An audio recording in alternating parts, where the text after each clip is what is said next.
552장입니다. 아침 해가 돋을 때 만물 신선하여라. 나도 세상 지낼 때에 햇빛 되게 하소서. 주여 나를 도우사 세월호 송 안고서 어두운 세상 지낼 때 햇빛 되게 하소서.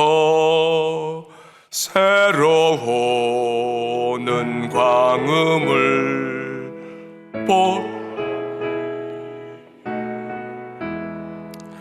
새로 오는 광음을 보람 있게 보내고 주의 일을 행할 때에 햇빛 되게 하소서.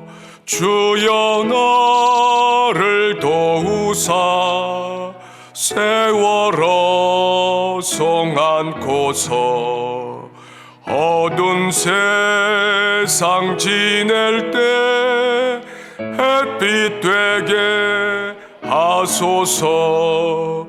한 번 가면 안 오는 빠른 광음 지날 때 귀한 시간 바쳐서 햇빛 되게 하소서.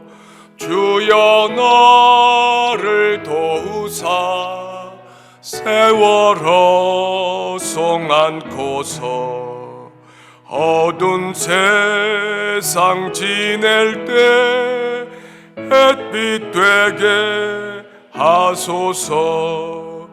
밤낮 주를 위하여 몸과 마음을 드리고 주의 사랑 나타내 햇빛 되게 하소서.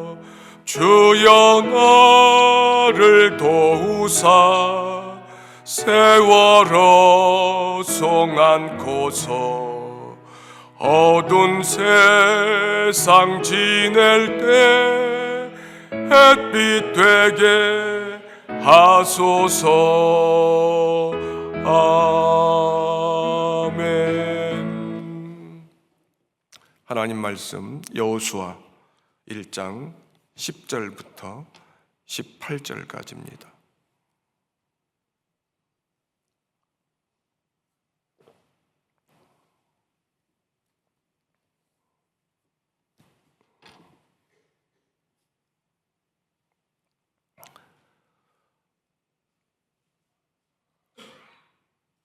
함께 받들어서 읽겠습니다. 여호수아 1장 10절입니다. 이에 여호수아가 그 백성의 관리들에게 명령하여 이르되 진중에 두루 다니며 그 백성에게 명령하여 이르기를 양식을 준비하라. 사흘 안에 너희가 이 요단을 건너 너희의 하나님 여호와께서 너희에게 주사 차지하게 하시는 땅을 차지하기 위하여 들어갈 것임이니라 하라. 여호수아가 또 루벤 지파와 갓 지파와 므낫세 반 지파에게 말하여 이르되 여호와의 종 모세가 너희에게 명령하여 이르기를 너희의 하나님 여호와께서 너희에게 안식을 주시며 이 땅을 너희에게 주시리라 하였나니 너희는 그 말을 기억하라. 너희의 처자와 가축은 모세가 너희에게 준 요단 이쪽 땅에 머무르려니와 너희 모든 용사들은 무장하고 너희의 형제보다 앞서 건너가서 그들을 돕되 여호와께서 너희를 안식하게 하신 것 같이 너희의 형제도 안식하며 그들도 너희의 하나님 여호와께서 주시는 그 땅을 차지하기까지 하라. 그리고 너희는 너희 소유지 곧 여호와의 종 모세가 너희에게 준 요단 이쪽 해 돋는 곳으로 돌아와서 그것을 차지할지니라. 그들이 여호수아에게 대답하여 이르되 당신이 우리에게 명령하신 것은 우리가 다 행할 것이요 당신이 우리를 보내시는 곳에는 우리가 가리이다. 우리는 범사에 모세에게 순종한 것 같이 당신에게 순종하려니와 오직 당신의 하나님 여호와께서 모세와 함께 계시던 것 같이 당신과 함께 계시기를 원하나이다. 누구든지 당신의 명령을 거역하며 당신의 말씀을 순종하지 아니하는 자는 죽임을 당하리니 오직 강하고 담대하소서. 아멘. 성경 여호수아서는 그 시작이 우리에게 강렬한 인상을 남겼기 때문에 여호수아서 곧 가나안 정복 전쟁이라고 이해를 합니다. 하지만 여호수아서에서 강조하는 주제는 그 땅을 정복하는 것 자체라기보다는 정복한 그 땅이 어떤 방식으로 하나님 백성에게 나누어졌는가. 그들은 그 땅을 나누는 과정에서 제비를 뽑았고 식구가 많은 가족은 식구가 적은 가족보다 상대적으로 넓은 땅을 상속받았습니다. 이것을 지파에게 적용을 해도 마찬가지입니다. 지파의 규모가 타 지파보다 큰 경우에도 그 지파는 상대적으로 큰 땅을 상속받았습니다.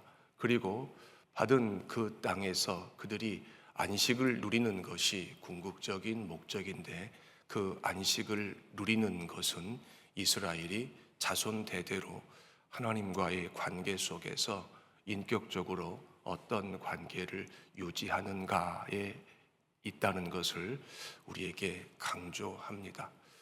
흔히 이런 말을 합니다. 창업보다 더 어려운 것이 수성이라고 했습니다. 부모 세대에 한 기업을 일으키는 것은 실제로 겪지 않으면 상상하기가 어려운 일입니다. 그보다 더 어려운 일은 자녀 세대가 부모 세대가 이룩한 그 기업을 상속받아서 그대로 보존하거나 아니면 좀 더 나은 형태로 경영을 하는 것입니다. 이것은 여러 가지 면에서 자손이 선조보다 탁월해야 한다는 것을 전제합니다.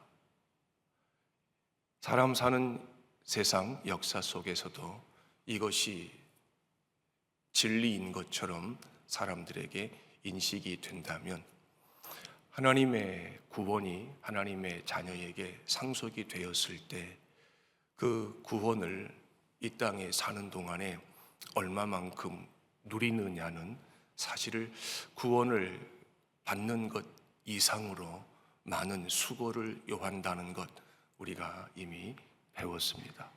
어쩌면 우리는 구원을 받는 과정에서 하나님 앞에서 한 것이 없다고 해도 과언이 아닙니다. 하나님께서 일방적으로 구원의 은혜를 베푸시고 우리는 수혜자가 되었습니다. 문제는 구원받은 우리가 이 땅을 떠날 때까지 그 구원을 우리 삶 속에서 다양한 형태로 경험을 해야 된다는 현실입니다. 그 과정에서 하나님께서는 하나님과 여호수아의 관계 속에서 그리고 하나님과 이스라엘 백성의 관계 속에서 요구하셨던 것을 우리에게 그대로 요구하고 계십니다. 이것은 주님 다시 오시는 그날까지 세월이 아무리 지나도 변함이 없는 불변의 진리다. 이렇게 말씀드릴 수가 있습니다. 하나님께서 여호수아에게 말씀하시는 것이 1절부터 9절까지 내용이고 10절부터 18절까지의 내용은 여호수아가 이스라엘에게 전하고 이스라엘이 여호수아가 전한 하나님의 말씀에 대하여서 각오와 결단으로 다짐으로 이제 화답하는 내용으로 이루어져 있습니다. 여호수아와 이스라엘 백성 사이에 주고받은 대화의 내용을 살펴보면 이들이 과연 전쟁을 준비하는 그런 국가, 민족이 맞나 싶을 만큼 대화의 내용에서 전쟁을 준비한다는 것과는 이질감을 느낍니다. 사흘 안에 이 요단을 건널 준비를 하라. 그리고 양식을 준비하라.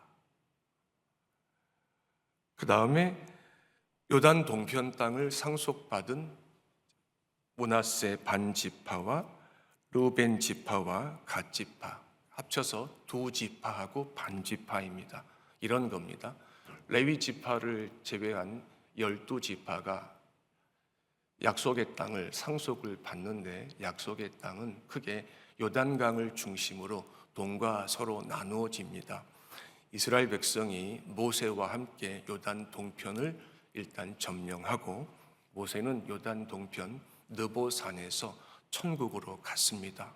그리고 요단 동편 모압 평지에서 므낫세 반지파라고 하는 말은 므낫세 지파가 있는데 그 중에 절반이다는 뜻입니다. 므낫세 반지파와 르벤 지파와 갓 지파, 그래서 두 지파하고 반 지파가 요단 동편 땅을 상속받았다는 말입니다. 먼저 상속을 받은 두 지파와 반 지파는 사실 그 땅에 정착을 하고, 나머지 9지파와 반 지파가 요단을 건너가서 요단 서편 땅을 차지하는 줄로 알았습니다. 그런데 모세가 그럴 수 없다고 했습니다.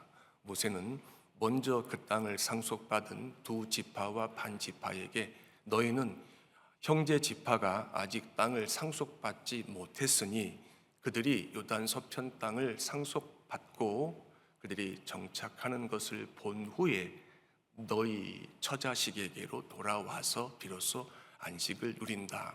이런 겁니다. 이스라엘의 모든 남자들은 한날 한시에 전쟁에 참여하여 전쟁이 다 끝났을 때 한날 한시에 똑같이 안식에 참여한다. 이런 뜻으로 이해를 할 수가 있습니다. 그래서 먼저 땅을 상속받은 두 지파와 반 지파가 요단을 건너는 과정에서 나머지 9지파와 반 지파의 남자들보다 앞서서 요단강을 건너가라, 이 이야기를 여호수아가 이제 이스라엘 백성에게 하고 있습니다.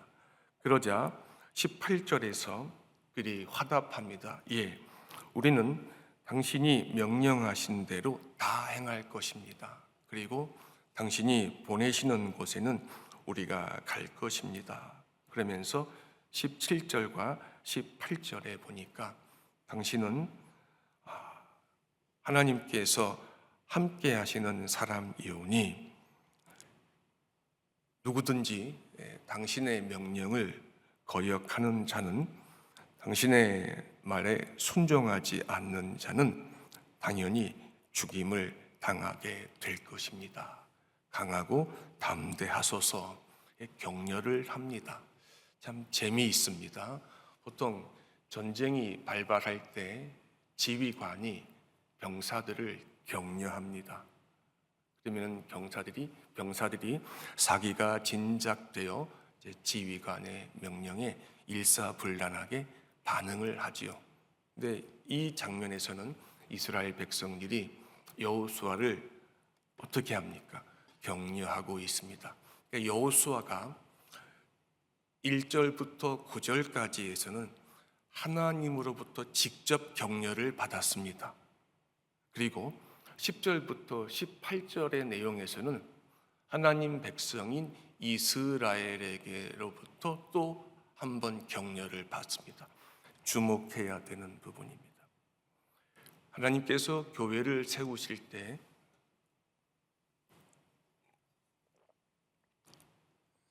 하나님의 영광을 위해서, 교회에 속한 하나님 백성의 복과 유익을 위해서 하나님의 종들을 임의로 임명하십니다. 그들이 하나님의 백성 가운데 태생적으로 무엇인가가 탁월하기 때문에 임명하셨다고 생각해서는 안 됩니다. 그냥 하나님께서 임의로 지정하신 겁니다. 저를 목사로 세우신 것도 같은 원리인데요. 앉아 계신 성도님들보다 제가 영적으로, 정신적으로, 육체적으로 뭔가 낫기 때문에 제가 여기 세움을 입었다고 제가 여지껏 생각해 본 적이 없습니다. 저도 저를 왜 세우셨는지 아직도 종종 모를 때가 있습니다. 그분의 선하신 뜻이려니 하고 순종할 뿐입니다. 그런데 문제는 저 같은 인간이, 하나님의 종이 이제 교회를 섬길 때, 성도들과 함께 하나님의 일을 도모할 때 낙심할 때가 있습니다. 두려움이 엄습할 때가 있습니다. 또 크고 작은 비난이 왜 없겠습니까? 그 말은 곧 저에게 허물이 늘 있다는 것을 전제하지 않겠습니까? 그러다 보니 위축이 됩니다. 사단이 의도하는 것이죠. 하나님이 아시고 저뿐 아니라 하나님은 모든 종들을 격려하시는데 직접 격려하시고, 그리고 하나님께서 또 즐겨 사용하시는 방식은 하나님의 백성들을 사용하셔서 하나님의 종들을 격려하십니다. 그래서 우리는 이 본문에서 우리가 하나님 백성 가운데 일원으로 하나님이 세우신 하나님의 종들과 함께 하나님의 일을 감당할 때 우리는 어떤 역할을 감당해야 되는가 질문했을 때 할 수만 있으면 하나님의 종을 격려하는 역할을 감당하자, 이렇게 우리가 사모한다면은 그 일을 감당하는 사람도 아마 즐거울 것입니다. 그러면은 하나님의 종이 사람인데 잘못하는 것을 그냥 두고만 볼 것이냐? 그것은 내가 아닌 다른 누군가가 할 것이다, 이렇게 이해를 하시면은 제가 볼 때 훨씬 지혜롭지 않을까, 이렇게 생각을 합니다. 중요한 것은 세상 일이나 하나님 나라의 일이나 연약하기 그지없는 피조물 가운데 한 사람이 지도자로 임명을 받고 그 일을 감당하다 보면은 거기에서 크고 작은 부작용이 분명히 발생을 하고 얼마든지 예견이 된다는 겁니다. 근데 하나님이 그걸 이미 다 아시고 임명하셨다고 하는 것을 우리는 신뢰해야 합니다. 하나님의 선하심과 전능하심과 완전하심을 우리는 믿어야 됩니다.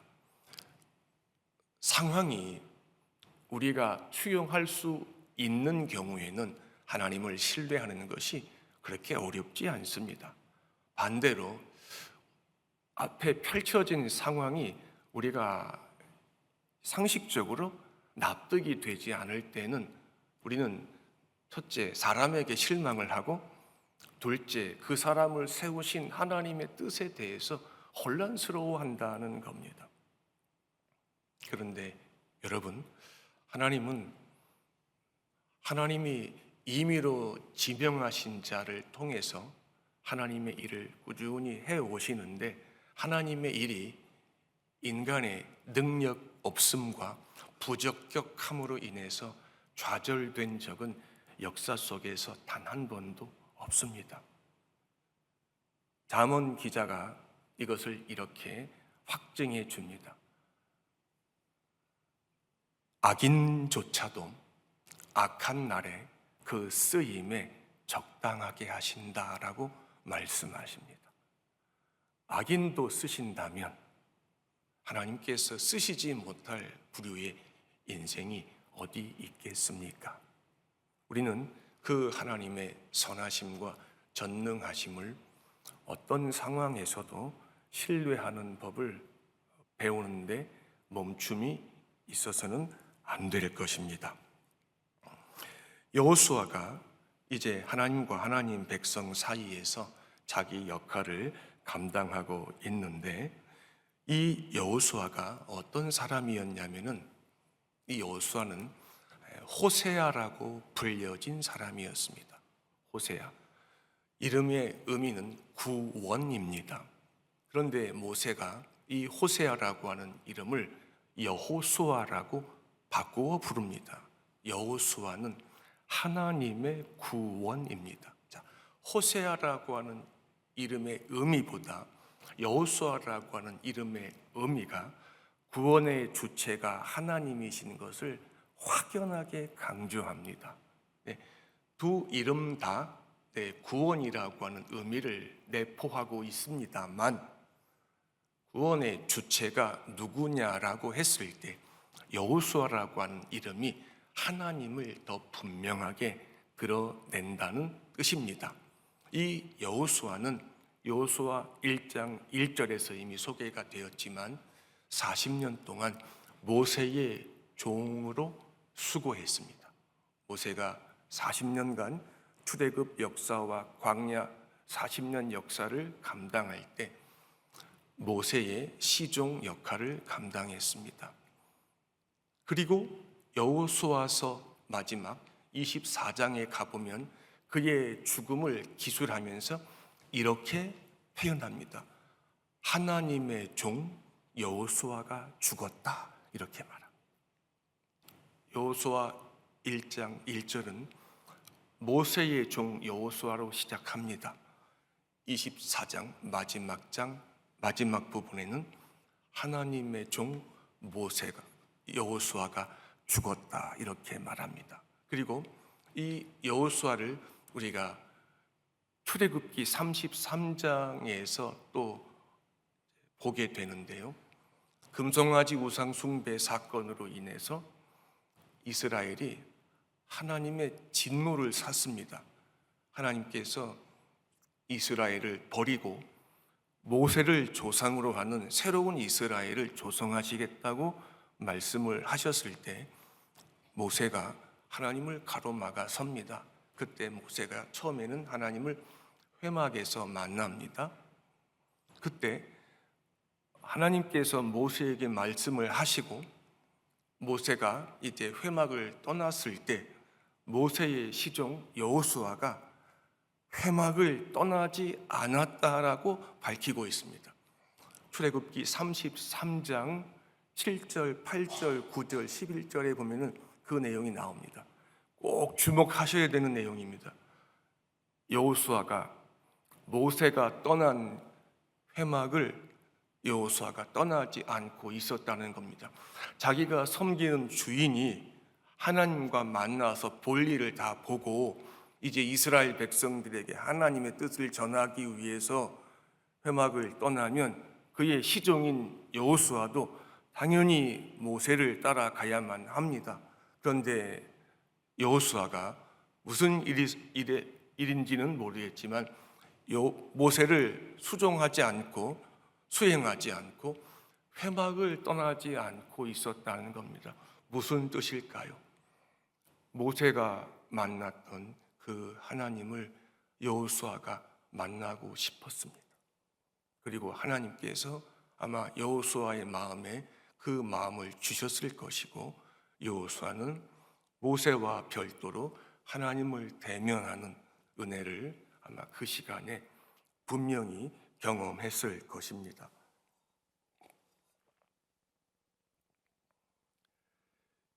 이 관계가 굉장히 중요합니다. 공식적으로는 모세의 종이었지만 사람들이 볼 때는 모세의 수족이었지만 하나님께서 보실 때는 여호수아는 이미 모세의 종이기 전에 하나님의 종이었습니다. 여러분 한 분 한 분이 하나님께서 공식적으로 지명하신 교회를 대표하는 어떤 책임을 맡은 분들이 아닐지라도 여러분들의 의식 속에는 나는 하나님께서 보실 때 하나님의 종이다. 이 의식이 항상 충만하셔야 됩니다. 그래야만 여러분은 예배가 끝난 후에도 기도회가 공식적으로 끝난 후에도 이 기도의 자리를 다른 사람들보다 상대적으로 더 늦게, 가장 나중에 떠나고 싶은 그 거룩한 충동이 일어나게 되어 있습니다. 이게 왜 중요하냐면 공식적인 예배의 자리에서 하나님의 임재를 보통 경험합니다만 우리가 신앙을 배우면서 또 확인하는 건데 어떤 경우에는 몸과 마음이 예배에 집중이 되지 않아서 예배는 드렸는데 하나님의 임재가 내 영혼 가운데 확인이 안 되는 그런 시간들도 분명히 있습니다. 그럴 때 시간이 끝났으니까 다음 볼일을 보러 내가 가야 되겠다. 이것하고 나는 분명히 예배를 드렸고 기도를 드렸는데 하나님이 나와 함께 하신다는 것을 내가 인격적으로 이번 시간에는 경험을 못한 것 같아. 나 이거 경험을 해야 되겠어. 이것하고는 분명한 차이가 있습니다. 이게 습관이 되면 예배 시간 끝났으니까 무조건 나가는 분하고 하나님을 뵙지 못했는데 성령의 임재를 경험하지 못했는데 어떻게 가지? 그냥 내가 예배를 드리면 된 건가? 예배라는 것이 그렇지 않습니까? 내가 드렸다는 것도 중요하지만 예배를 받으시는 하나님께서 받으셨느냐는 더 중요하지 않겠습니까? 내가 기도를 드렸다는 것도 중요하지만 그 기도를 주님께서 과연 듣고 계신다고 하는 것을 내가 확인하는 것은 그보다 더 중요하지 않겠습니까? 과거에 우리 조상들은 그런 분들이 많았죠. 그래서 예배가 끝났는데도 예배당 곳곳에 앉아서 계속 찬송과 기도를 혼자 하시는 분들이 어느 교회에서나 찾아볼 수가 있었습니다. 요즘은 시간 다 끝나면 마치 썰물이 빠져나가듯이 싹 빠져나갑니다. 예배당이 순식간에 정적이 감돕니다. 하나님은 예배를 제대로 받으시지 않으신 것 같은데 예배에 참여한 하나님 백성들은 다 드렸답니다. 그리고 갑니다. 그럼 이게 어떻게 된 겁니까? 저에게도 하는 말입니다.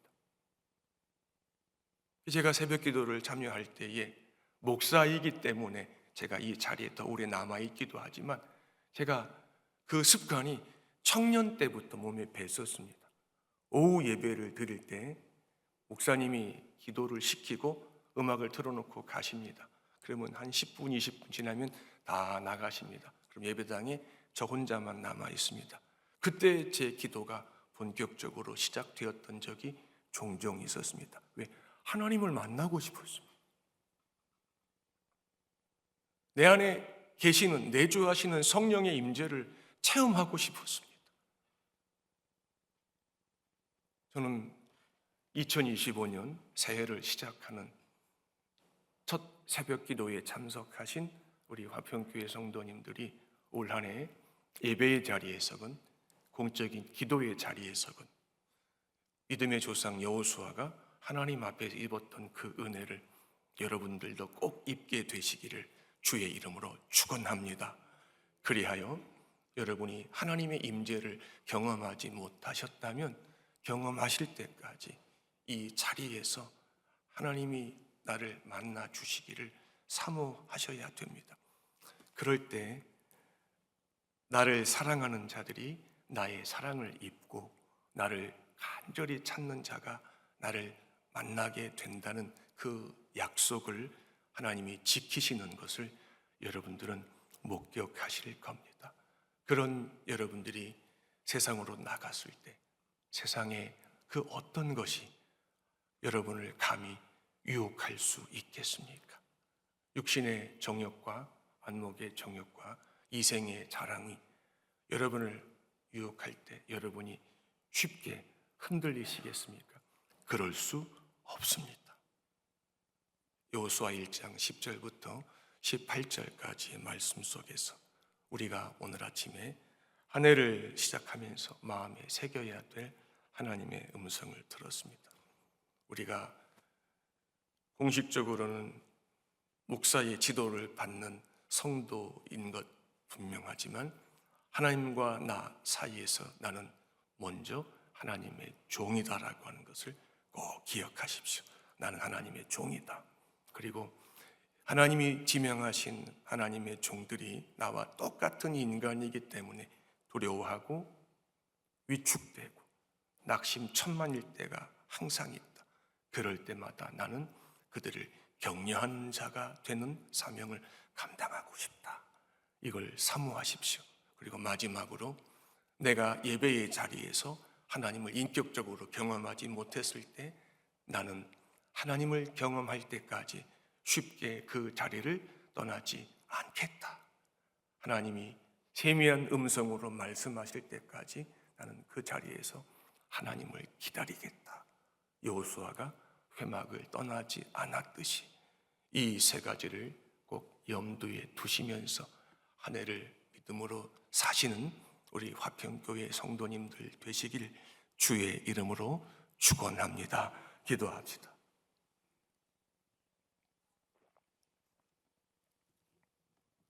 하나님, 새해를 주셔서 감사합니다. 우리 화평교회 성도들이 하나님을 간절히 찾는 자들, 새벽에 하나님을 찾는 자들로 한 해를 시작하게 하셨사오니 날마다 그 경건한 삶을 성실하게 반복할 수 있도록 큰 은총을 베풀어 주시옵소서. 하나님의 종임을 잊지 않게 하시고 사람을 살리고 격려하는 말을 즐겨하는 자들이 되게 하시며 은혜의 자리에서 하나님의 임재를 경험하지 못했다면 경험할 때까지 쉽게 그 자리를 뜨지 않도록 그 마음을 주장하여 주시옵소서. 주 예수님 이름으로 축복하고 기도하옵나이다. 아멘. 주님께서 가르쳐 주신 기도를 드리신 후에 우리 교회와 이 땅의 교회를 위해서, 혼란 중인 대한민국을 위해서, 큰 슬픔을 당한 무한제주항공 참사자의 유족들을 위해서, 그리고 우리가 사랑하는 이들을 위해서 계속 기도하시겠습니다. 하늘에 계신 우리 아버지여, 이름이 거룩히 여김을 받으시오며 나라가 임하시오며 뜻이 하늘에서 이루어진 것 같이 땅에서도 이루어지이다. 오늘 우리에게 일용할 양식을 주시옵고 우리가 우리에게 죄 지은 자를 사하여 준 것 같이 우리 죄를 사하여 주시옵고 우리를 시험에 들게 하지 마시옵고 다만 악에서 구하시옵소서. 나라와 권세와 영광이 아버지께 영원히 있사옵나이다. 아멘.